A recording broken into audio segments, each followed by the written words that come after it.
सिर्फ कोई बच्चा मैथ रीजनिंग करता है और मैथ रीजनिंग में वो 100% स्कोर क्यों ना करे, फिर भी उसका सिलेक्शन, चाहे जीके जीएस में वो 100% स्कोर क्यों ना कर ले, फिर भी सिलेक्शन। क्योंकि कोई भी कंपटीशन है तो उसमें ऑल सब्जेक्ट आता है, तो उसको सभी विषय पढ़ना पड़ेगा। जब तक सभी में 100% एफर्ट नहीं लगाएगा, जब तक वो एवरेज नहीं रखेगा सबको, तब तक उसका सिलेक्शन नहीं होगा। क्योंकि एक विषय पे पकड़ बना के आप अच्छे टीचर बन सकते हैं, मानते हैं। ये कोई विषय पे आप यदि पकड़ बना लिए, मैथ पे ही पकड़ बना लिए, रीजनिंग पे ही पकड़ बना लिए, तो आप रीजनिंग का अच्छे टीचर बन सकते हैं, मैथ का अच्छे टीचर बन सकते हैं, लेकिन आप सिलेक्शन नहीं ले सकते। एक सिलेक्शन लेने के लिए टीचर से भी कई गुना ज़्यादा स्टूडेंट को पढ़ना पड़ता है।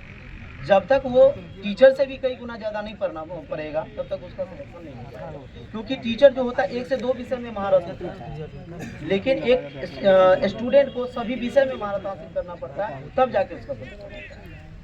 तो इसीलिए कोई भी स्टूडेंट है उसको पहले सभी विषय पे फोकस करना चाहिए, सभी विषय को उसको बैलेंस बना के चलना चाहिए। कोई स्टूडेंट होता है कि मैथ पढ़ता है तो सिर्फ मैथ ही पढ़ रहा है, रीजनिंग पढ़ रहा है तो सिर्फ रीजनिंग पढ़ता है, या जीके पढ़ता है तो सिर्फ जीके ही पढ़ता है। तो ऐसे में सिलेक्शन नहीं होगा। सिलेक्शन के लिए सबसे पहले आप सभी विषय को बैलेंस बना के चलना होगा और सभी को एक समय सारणी के आधार पर पढ़ना होगा। और जो भी विषय आपका कमजोर है, होता है क्या प्रायः सभी स्टूडेंट में कि जिस विषय को उसको पढ़ने में रुचि लगता है ना, सिर्फ उसी विषय को पढ़ता है। तो ऐसे में फिर सिलेक्शन नहीं होगा ना आपका। सिलेक्शन के लिए सबसे पहले आपको सभी विषय को बैलेंस बना के चलना होगा। एक विषय को कोई बच्चा को देख रहे मेरे पास मैथ पढ़ रहा है ना, तो सिर्फ मैथ ही पढ़ रहा है, वो रीजनिंग पे ध्यान नहीं दे रहा, रीजनिंग को इग्नोर कर दे रहा है, जीके जीएस को इग्नोर कर दे रहा है। हाँ, मैथ में आप महारत हासिल कर लेंगे तो क्या हो जाएगा, उससे सिलेक्शन आपका नहीं होगा। हाँ, अच्छे टीचर बन सकते हैं, भविष्य में आकर के आप मैथ का ट्यूशन पढ़ा सकते हैं, लेकिन आप जो है वो फिर सिलेक्शन के लिए भागीदार नहीं है, आपको सिलेक्शन मिलना मुश्किल है। तो इसीलिए आपको मैथ पे भी फोकस करना चाहिए, रीजनिंग पे भी फोकस करना चाहिए, जीके जीएस पे भी फोकस करना चाहिए। जो पोर्शन आपका कमजोर है उस पर प्रायः ज्यादातर आपको टाइम देना होगा, क्योंकि पहले से भी कमजोर है, आप उस पर समय भी कम दे रहे हैं, तो कैसे फिर वो अच्छा हो पाएगा।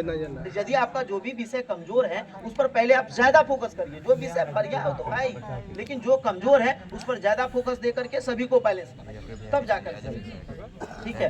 तो यही हम कहना चाहेंगे कि सब पे बराबर का योगदान दे, सभी पे बराबर ध्यान दे, तब जाकर के सिलेक्शन हो। तो सबसे पहले मैं आप सभी को ये बोलना चाहता हूं कि धरती माँ को नमन करके एक बार धरती माँ को प्रणाम करें, और इस धरती पर जब हम आए हैं तब हम कुछ कर पाएंगे। यदि धरती पर नहीं आते तो कहां से कुछ करते। इसलिए धरती पर जब है तो धरती माँ को नमन करके, और सबसे पहले एक अपने अंदर जुनून लेना होगा। जब तक अपने अंदर एक जुनून नहीं लेंगे, अपने अंदर एक मोटिवेशन पैदा नहीं करेंगे, जब तक अपने माँ बाप के मेहनत को नहीं देखेंगे, तब तक आप कुछ नहीं कर पाएंगे। क्योंकि जब तक देखिए, पढ़ता तो भाई सभी है। कौन ऐसा धरती पर विद्यार्थी है जो नहीं चाहता मुझे नौकरी ना हो? यदि वो पढ़ रहा है